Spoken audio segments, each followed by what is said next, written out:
Hello everybody, it's Michael Fletcher, I am back, and this is actually a response video to the Strictly Sports that actually went down this past Friday night. For those who don't know, myself, Derek Ferreira, and Anthony Florio every Friday night does Strictly Sports sometimes they'll be at 10:30 Eastern or 11 o'clock at night. It's normally a 2-hour show that you guys can see exclusively on Ustream.tv. Well, during the show, I had a little issue with my computer, unfortunately, and I was unable to return to the show after 90 minutes of the show. I missed the last half an hour, and they really wanted me to give my point of view about it. So what I'm going to do is I'm going to pick up where they left off prior to the point where I got cut off and give you my thoughts and my feelings about many topics, from NHL to boxing and MMA. And there is going to be some soccer as well. I will address that for the loyal fans. So let's start with the NHL and with the announcement of the Winter Classic. Now, the NHL Winter Classic will be held next year, January 1st, 2013, in Ann Arbor, Michigan, at the Big House, Michigan Stadium, the home of the Michigan Wolverine college football team, as it will be the Detroit Red Wings going one-on-one with the Toronto Maple Leafs. Now, there's a lot of big news about this for many factors. For one, the game is going to be in Ann Arbor, Michigan. They had one game before between Michigan and Michigan State, an outdoor stadium game, where they had over 107,000 people on that day, which broke a world record for the most fans to witness a hockey game. Now they are predicting possibly 110,000 for the big game between the Maple Leafs and the Red Wings, which would make it the largest audience to witness a hockey game in the history of the world, and the largest attendance in the history of this Winter Classic, which is two major pluses for the National Hockey League. As it pertains to the game itself, I'm very excited to see that Detroit is getting their opportunity in the spotlight. They were the road team in one of the Winter Classics against the Chicago Blackhawks a few years ago. They won that game, and now they're going to be the home team for the upcoming Winter Classic. Now, as far as the Toronto Maple Leafs go, I like the pick. I know they want to keep the tradition of the original six, of having an original six team in the Winter Classic. However, I really feel like I think the NHL should have thought about maybe another opponent for Detroit. Don't get me wrong, this is a great pick. This is going to be a great game. I just feel like if you're going to go rivalries or something that's going to be a competitive showdown between two great teams, if you're going to put Detroit, the one team I was thinking right off the bat, Colorado Avalanche.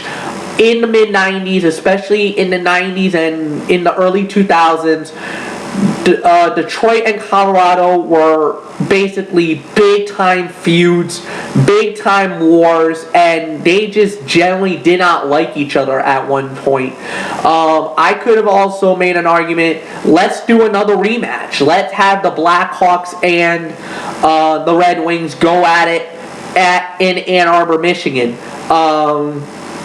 I truly feel that when you're trying to look for a Winter Classic, when you get two representatives of these type of games, I would have looked for the biggest rivals, the teams that you just genuinely do not like each other. That was my personal opinion about it. However, I'm very excited for what the game might bring or what we could expect from the Winter Classic. We just got to wait and see on January 1st, 2013, when that game goes down. So, we'll wait and see. Alright.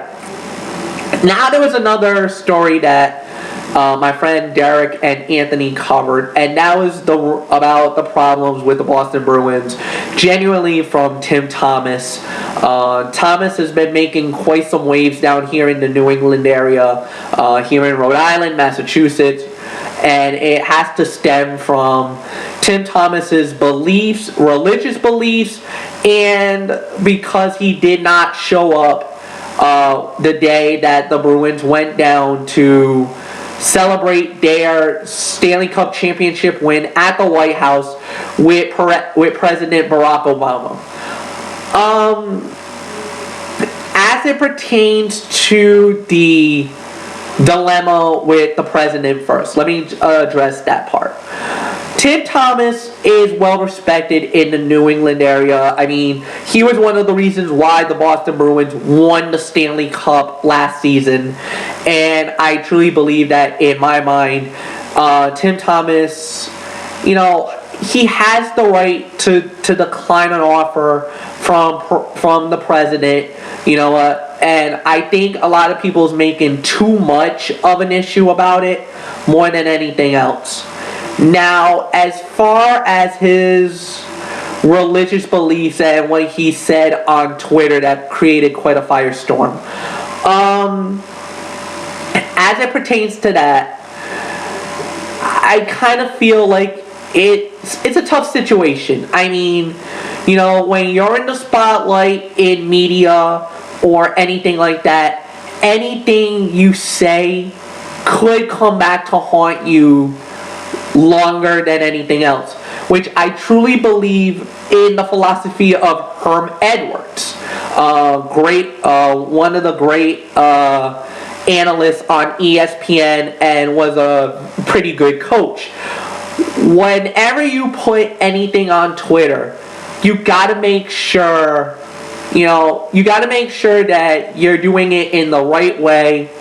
And if there's something that's gonna be that's gonna cause trouble, something that's gonna create quite a ruckus or anything else, do not press send, because if you do, chances are the media is gonna pick it up. It'll either be on SportsCenter, NHL Network, NBC Sports Network, wherever we're gonna pick it up, and one way or another, we're gonna say something about it. And what I feel is that Tim Thomas just made whatever he wanted it to say. I don't know if it was meant for the whole world to know about it. Probably not.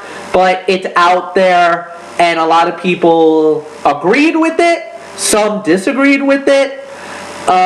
In my opinion, whatever was said was said. There's nothing you can do about it. And you know what? Tim Thomas is a well-respected guy. I like Tim Thomas. I think he's a tremendous hockey player, one of the best goalies I've seen in the last few years. And not only that, but he was a Vezina Trophy winner, Conn Smythe Trophy winner. He won a Stanley Cup a year ago, and he has taken a step back. I've heard rumors about maybe possibly him getting traded away, which I think is a ridiculous move if you're a Boston Bruins fan. I think this was the guy that really made the reason why you guys were the champions. Now, I understand about Tuukka Rask and him getting better, and maybe he might be the future of the team. But I truly believe that right now you go with the hot hand, which is Tim Thomas. I believe his record is like 22-10 behind the goal this season for the Boston Bruins. I just don't see how you cannot get rid of a guy because of that. I mean, you know what? He backs it up on the ice. He's a very good player. I just don't. I don't see why the rumors about this trade are going down I just think it's bad. I hope it doesn't happen. Just a personal opinion about that. Alright, let's switch gears now to hockey. Not to hockey, to boxing.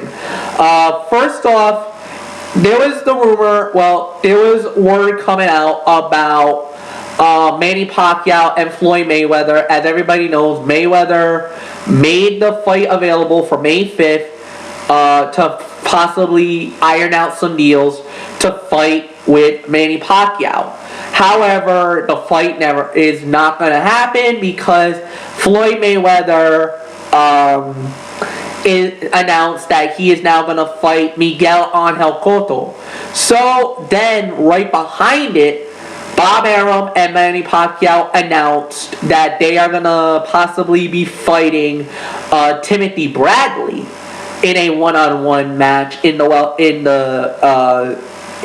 welterweight division as well, which ultimately has disappointed a lot of the fans, including myself, because we all want to see the mega fight between Manny Pacquiao and Floyd Mayweather Jr. But now, with everything that's been happening, it's now become relatively clear that chances of this mega fight happening is starting to become more slimmer and slimmer by the month and by the weeks and days and whatnot. There's been a lot of he said about who's responsible for this fight to fall apart. Floyd Mayweather has gone on record to say that it was because of Manny Pacquiao, calling him Ms. Pac-Man. Bob Arum is saying that it's been Floyd Mayweather all along, that he's been running scared as a chicken, and this and that. And it led to quite a heated debate between Derek and Anthony on Friday night. I'll actually post the link to it at the bottom of the page when we're all said and done with this, so that you guys can hear, that part of the discussion. Anthony's going on record saying how much he hates Floyd Mayweather Jr., and I think a lot of people does as well. Ferreira disagreed with him and said that he felt like this was Bob Arum's fault. That Bob Arum realizes that that Manny Pacquiao is his biggest draw in the top-ranked incorporated boxing system, that a fight with him or a loss with them would really damage, the legacy of Manny Pacquiao because of everything that has happened in the past. Then, of course, there's the allegations of drugs or steroids for Manny Pacquiao, and then, of course, the allegations of Floyd Mayweather is a scared chicken and doesn't want to fight Manny Pacquiao because of A, he doesn't want to get hurt in the fight, and B, he doesn't want to lose his undefeated record, which currently stands, I believe, at 41 wins and no losses. Let me address it like this.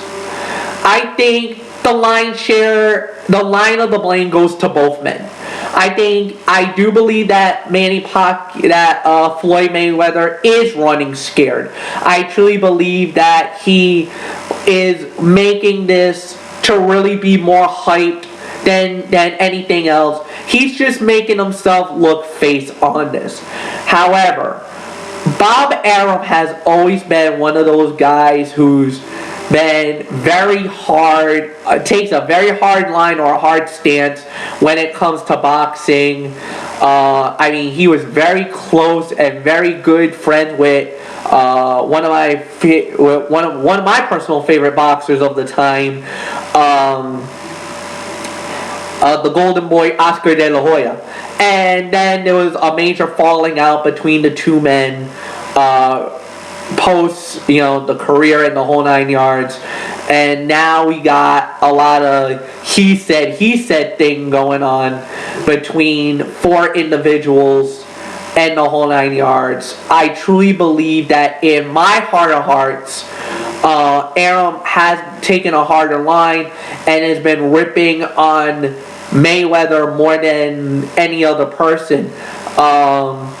I do not believe that about the rumors about Pacquiao and the steroids thing. I think that's just total BS in my opinion. I do want to see a fight. However, if you really look at the two upcoming fights, it looks to me like even though Bradley is undefeated and is a good fighter, he's nowhere in the class of Manny Pacquiao. He's nowhere in the class of some of the top welterweights out there. And I truly believe that at the end of the night, Pacquiao should have an easier time with Timothy Bradley. Now, I gotta commend Floyd Mayweather for one thing.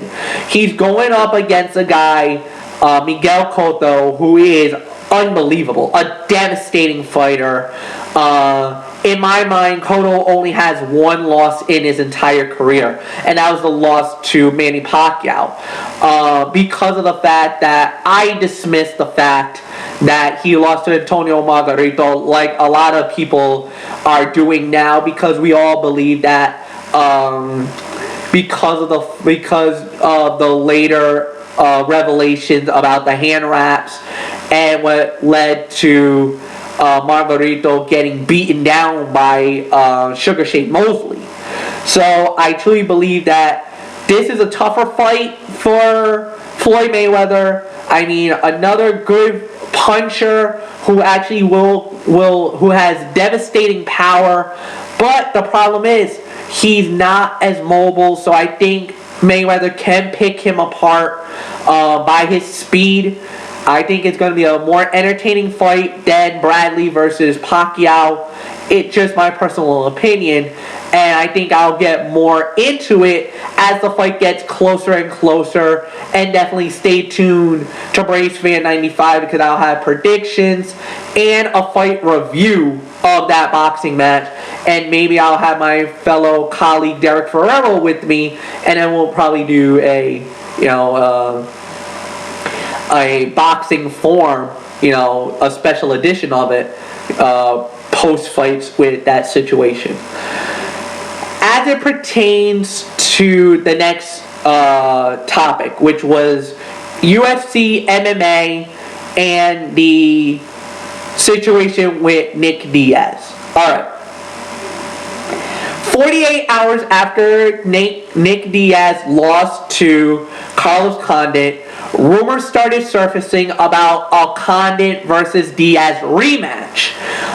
It was confirmed a couple of days later, on Thursday, that a fight was imminent between the two, that it was possibly going to go down, that Diaz and Condit were going to fight for the interim UFC welterweight championship again, and that the winner of the fight would indeed fight George St. Pierre sometime down the line once Pierre is fully healed from his knee injury.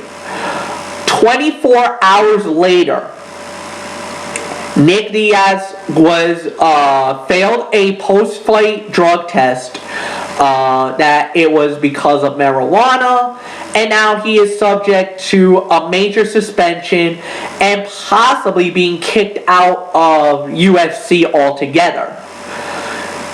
This is a tough situation. At first, I really felt like Carlos Condit won the fight.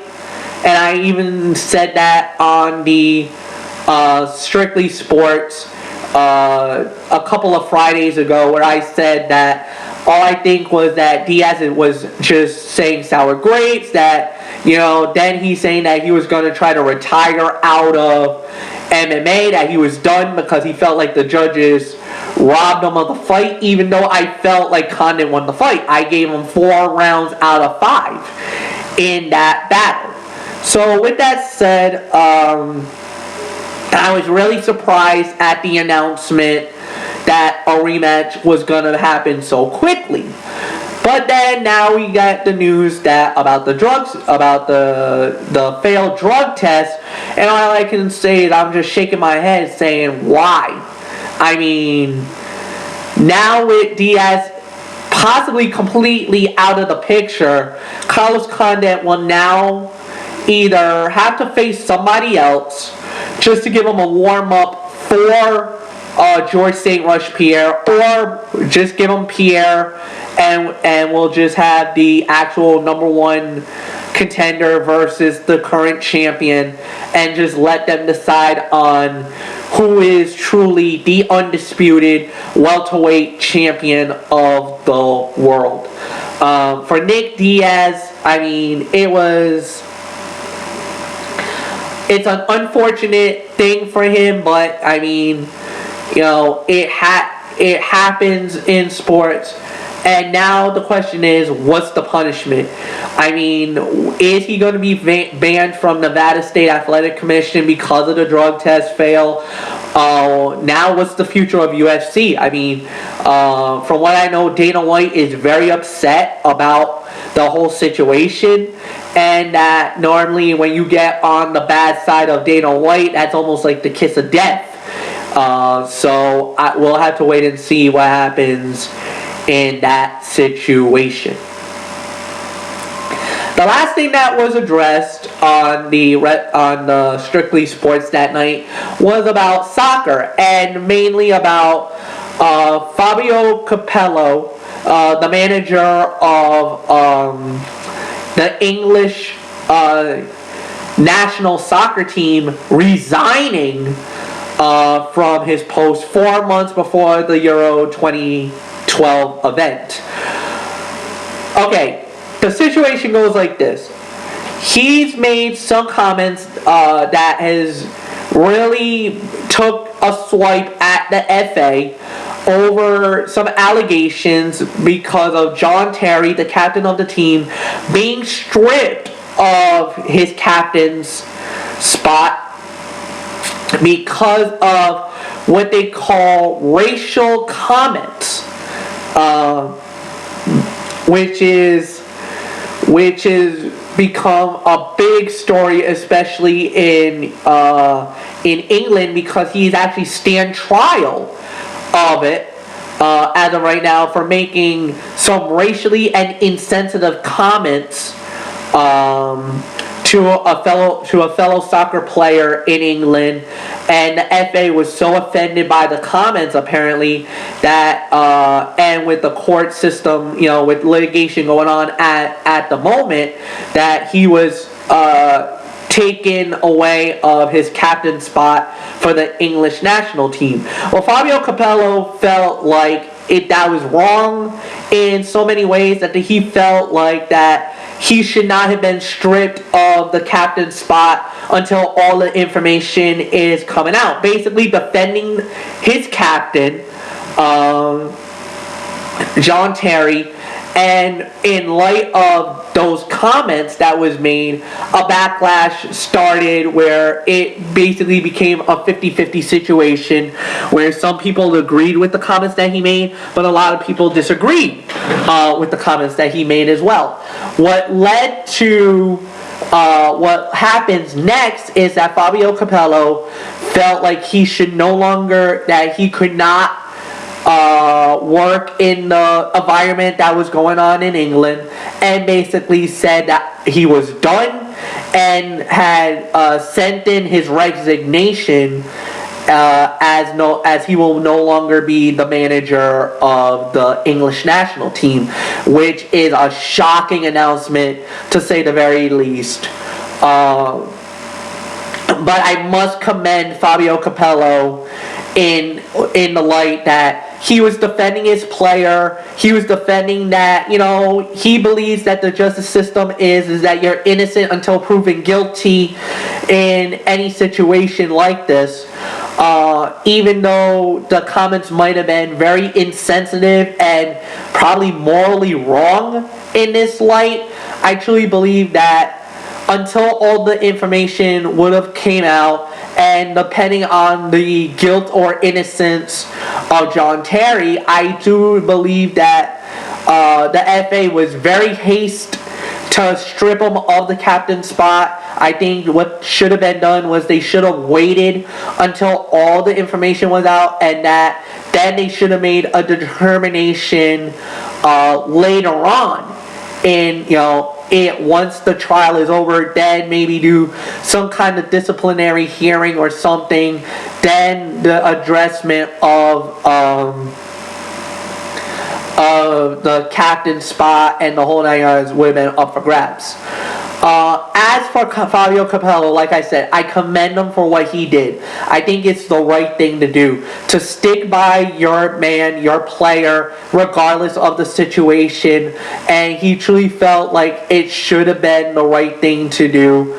I heard about the interview that he did in Italy where he defended John Terry about it, and I truly believe that it's the right thing to do. And as far as I go, I am definitely with Fabio Capello whatsoever with the decision. Even though I might disagree with what John Terry might have done or have alleged to have done, I think that he deserves to be the captain till the trial is over, and then whatever disciplinary action would be done should have been done after the fact.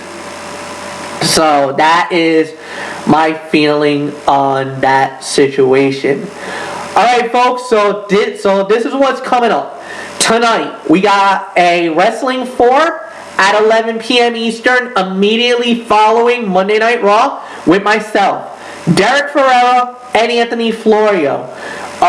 We are going to do this, it's going to be live on Ustream. However, we might have a rebroadcast of it.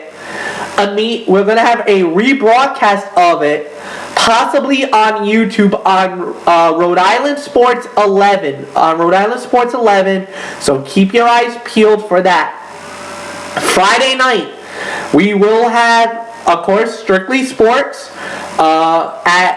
right now, we're going to have to wait and see what time it's going to be. I think it's either going to be either 10 o'clock or 11 o'clock.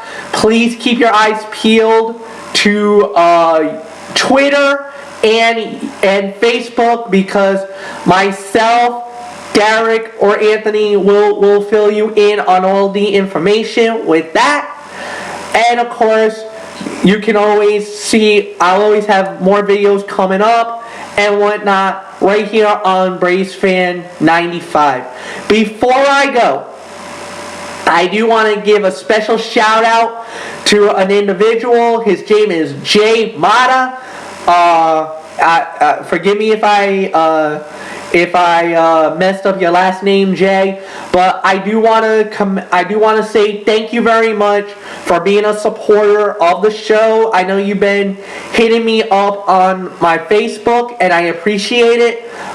Thank you, and I hope that you can bring some of your friends, and I hope you all can join us on the wrestling forums and on any of these programs. It's greatly appreciated. We would like to thank you for your support and continued support for us. It means the world to myself, means the world to Anthony Florio, means the world to Derek Ferreira as well. And I want to say a special hello to a good friend of mine, to Megan. I also appreciate your support as well. And until then, folks, I'm Michael Fletcher. You know the routine, everybody. Hugs and hand pounds. I will see you tonight for the Wrestling Forum at 11 p.m. Eastern. And until then, we will see you very soon. Hugs and hand pounds, folks. I am out. So long for now.